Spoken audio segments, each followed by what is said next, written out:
Hello dear students, today we are here to start an lecture for 10th class. आज की class में हम chapter number 2 को आगे बढ़ाएंगे।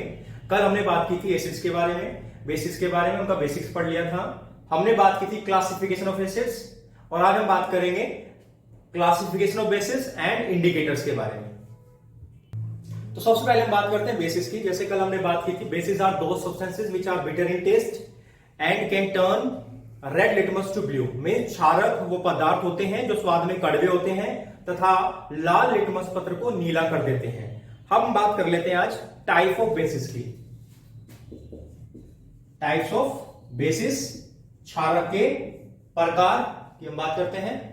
तो अब बात करते हैं हम टाइप्स ऑफ बेसिस की। जैसे हमने कल पढ़ा था, bases are those substances which furnish or produce OH- ions in aqueous solutions are known as bases. Means क्षारक वो पदार्थ होते हैं जो जलीय विलयन में OH- आयंस को उत्पन्न करते हैं। तो इसी आधार पे हमने बेसिस के 2 टाइप्स यहां पे दिए हैं। फर्स्ट हमारा स्ट्रॉन्ग बेस, हिंदी में बोलते हैं प्रबल क्षारक। सेकंड हमारा वीक बेस, हिंदी में बोलते हैं दुर्बल क्षारक। तो स्ट्रॉन्ग बेस यानी कि प्रबल क्षारक वो क्षारक होंगे जो जलीय विलयन में पूर्णतः डिसोशिएट होकर के अधिक मात्रा में OH- आयन उत्पन्न करते हैं। Means those bases which dissociate or ionize completely in aqueous solution and produce more amount of OH- ions are known as strong bases. Examples are NaOH, KOH, etc. Means sodium hydroxide हमारे पास, ये है potassium hydroxide. इस sodium hydroxide को हम caustic soda भी कहते हैं। तो ये हमारे एग्जाम्पल हो जाते हैं प्रबल क्षारक के यानी स्ट्रॉन्ग बेस के। ये वही क्षारक होंगे जो अधिक मात्रा में OH- आयन उत्पन्न करेंगे। अब हम बात कर लेते हैं वीक बेस की यानी दुर्बल क्षारक। तो वीक बेस क्या होते हैं? These are those bases which ionize or dissociate partially in aqueous solution and produce less amount of OH- ions. Right, means ये OH- आयन कम उत्पन्न करते हैं, जलीय विलयन में कम मात्रा में OH- आयन उत्पन्न करते हैं। ऐसे क्षारक को हम दुर्बल क्षारक कहते हैं। इसके उदाहरण हो जाएंगे CaOH means calcium hydroxide, MgOH means magnesium hydroxide. और ये जो मैग्नीशियम हाइड्रोक्साइड है इसको मिल्क ऑफ मैग्नीशिया भी कहते हैं। मिल्क ऑफ मैग्नीशिया, इसको एज अ एंटी एसिड इस्तेमाल करते हैं। इसकी भी हम चर्चा करेंगे इसी चैप्टर में। अब हम बात कर लेते हैं एल्कली के बारे में, क्षार के बारे में। ना what are alkalis? These are those bases which are soluble in water. Means water soluble bases are known as alkali. Means वो क्षारक जो जल में घुलनशील होते हैं उनको हम क्षार कहते हैं। देखो ध्यान से समझेंगे, यहाँ पे जितने भी हमारे सारे बेसिस हैं सभी बेसिस वाटर सोल्यूबल नहीं होते। मींस सभी क्षारक जल में घुलनशील नहीं होते। सिर्फ जो जल में घुलनशील होते हैं उन्हीं को हम क्या कहते हैं? क्षार कहते हैं। तो यहाँ पे इसके उदाहरण हम देख लेते हैं। ये हमारा NaOH sodium hydroxide, KOH potassium hydroxide, COH calcium hydroxide, NH4OH ये हमारा हो जाएगा अमोनियम हाइड्रोक्साइड। अब यहाँ पे एक चीज देखते हैं हम। तो यहाँ पे हम देखते हैं, हम जैसे बात की water soluble bases are known as alkali. It means जो वाटर सोल्यूबल बेसिस होंगे सिर्फ वो एल्कली कहलाएंगे। मींस सभी एल्कली जो है बेसिस, सभी बेसिस को हम एल्कली नहीं कह सकते, लेकिन जो एल्कली है वो सारे बेसिस होंगे। हम कह सकते हैं मींस जो क्षार हैं वो क्षारक होंगे, लेकिन सभी क्षारक क्षार होंगे ये जरूरी नहीं है। सिर्फ जल में घुलनशील क्षारक को ही क्षार कहेंगे। ठीक है, अब हम बात करते हैं इंडिकेटर्स की। अब हम बात करते हैं इंडिकेटर यानी सूचक की। तो what are indicators? These are those substances which can indicate whether a given substance is an acid or a base. Means which can determine the presence of an acid or base by changing its colour or smell are known as indicators. Means सूचक वो पदार्थ होते हैं जो ये बता सकते हैं कि दिया गया पदार्थ, या सूचित कर देते हैं कि दिया गया पदार्थ कोई अम्ल है या क्षारक है। ये कैसे होता है कि जो पदार्थ होते हैं, जो सूचक होते हैं, वो अपना रंग बदलते हैं या अपनी गंध बदलते हैं। रंग या गंध बदल करके वो हमें किसी अम्ल या क्षारक की उपस्थिति के बारे में बताते हैं, जानकारी देते हैं। तो ये हमारे सूचक। बात करते हैं हम टाइप्स ऑफ सूचक की। टाइप्स ऑफ इंडिकेटर्स में सूचक के प्रकार। तो सूचक के प्रकार में सबसे पहले हम लेते हैं natural indicators. These are those indicators which we get directly from the nature। Means वो सूचक जिनको हम प्रकृति से प्राप्त करते हैं उनको हम कहते हैं प्राकृतिक सूचक। यहां पे हमने बात की है टर्मरिक की, रेड कैबेज की, चाइना रोज की। सबसे पहले हम बात करते हैं यहाँ पे लिटमस भी एक नेचुरल इंडिकेटर है, मींस प्राकृतिक सूचक है, उसकी हम बात करेंगे क्योंकि उसकी चर्चा हम थोड़ी पहले ही कर चुके हैं कि blue litmus paper, red litmus paper, थोड़ा सा उनको भी देखेंगे। पहले हम बात कर लेते हैं इन इंडिकेटर्स की। These are natural indicators, turmeric, red cabbage, China rose. इनके अलावा बहुत सारे हैं, ये कॉमन है जिनको हम जनरली पढ़ते हैं। बात करते हैं टर्मरिक की। इसका खुद का जो कलर है वो येलो होता है, यानी पीले रंग का होता है। हल्दी, टर्मरिक की बात करें, हल्दी है।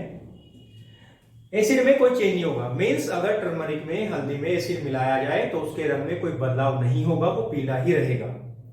बात करें colour in base, means in the presence of base it change to red, means उसका रंग जो है लाल हो जाता है, वो लाल रंग में बदल जाता है, मींस पीले से लाल हो जाएगा अगर हल्दी में क्षारक मिलाएंगे। बात करते हैं रेड कैबेज की, लाल गोभी। इसका कलर रेडिश ही होता है, पर्पल होता है। हम बात करें एसिड में, अगर रेड कलर मान के चलेंगे तो नो चेंज हो जाएगा, अगर आप पर्पल कलर मान के चले तो वो रेड कलर का हो जाता है एसिड की प्रेजेंस में। बात करें बेस की प्रेजेंस में तो ये पर्पल से ग्रीन कलर का हो जाएगा, मींस जब रेड कैबेज के जो उसका जूस निकालते हैं हम, उसमें अगर हम मिला दें बेस तो वो ग्रीन कलर का हो जाता है। हम बात करें चाइना रोज की, चाइना रोज का रेड कलर होता है खुद का। हम बात करें एसिड की प्रेजेंस में, मींस जब चाइना रोज के एक्सट्रैक्ट में हम मिला देते हैं एसिड तो वो बन जाता है डार्क पिंक, मेजेंटा रंग उसका हो जाता है।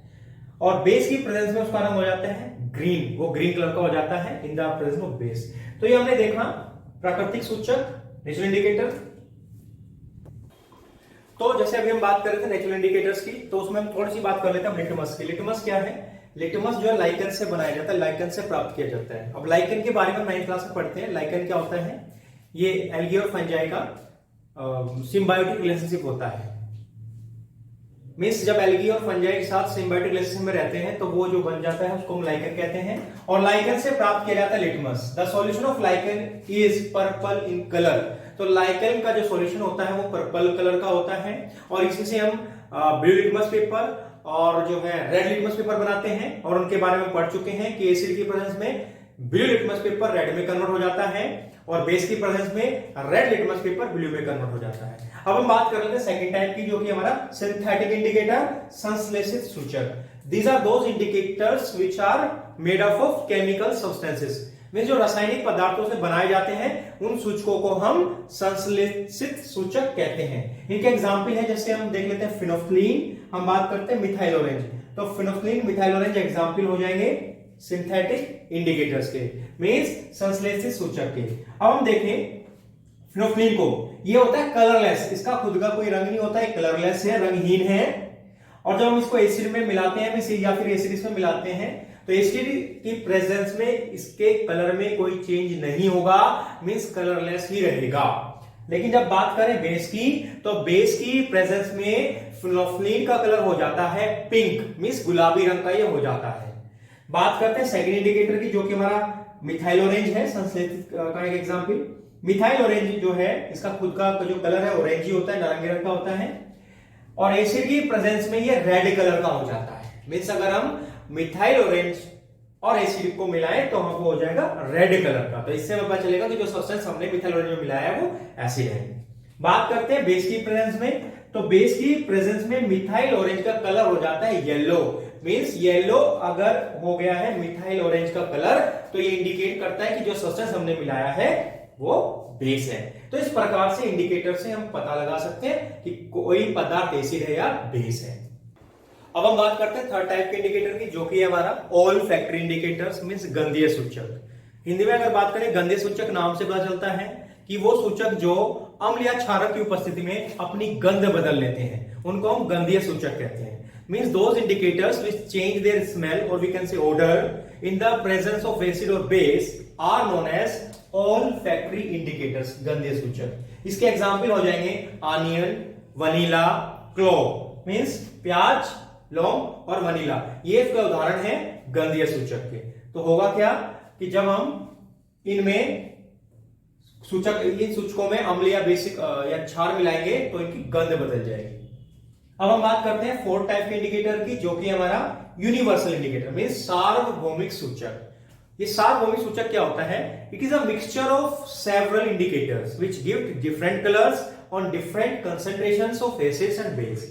मींस ये बहुत से प्रकार के सूचकों का एक मिश्रण होता है जो कि अम्ल तथा क्षारक के अलग अलग सांद्रता पर अलग अलग रंग देता है, जिससे हमें उस अम्ल या क्षारक की सांद्रता के बारे में जानकारी प्राप्त होती है कि वो प्रबल है या दुर्बल है। मींस अम्ल क्षारक ये दोनों प्रबल है या दुर्बल है, उसकी जानकारी हम प्राप्त करते हैं सार्वभौमिक सूचक से। इसका उदाहरण एग्जाम्पल हो जाएगा पीएच पेपर। पीएच पेपर के बारे में डिस्कस करेंगे इसी चैप्टर के अंदर थोड़ा सा आगे चल के। तो आज हमने बात की है इंडिकेटर्स की। आज की क्लास में हम इतना ही करते हैं, मिलते हैं नेक्स्ट क्लास में।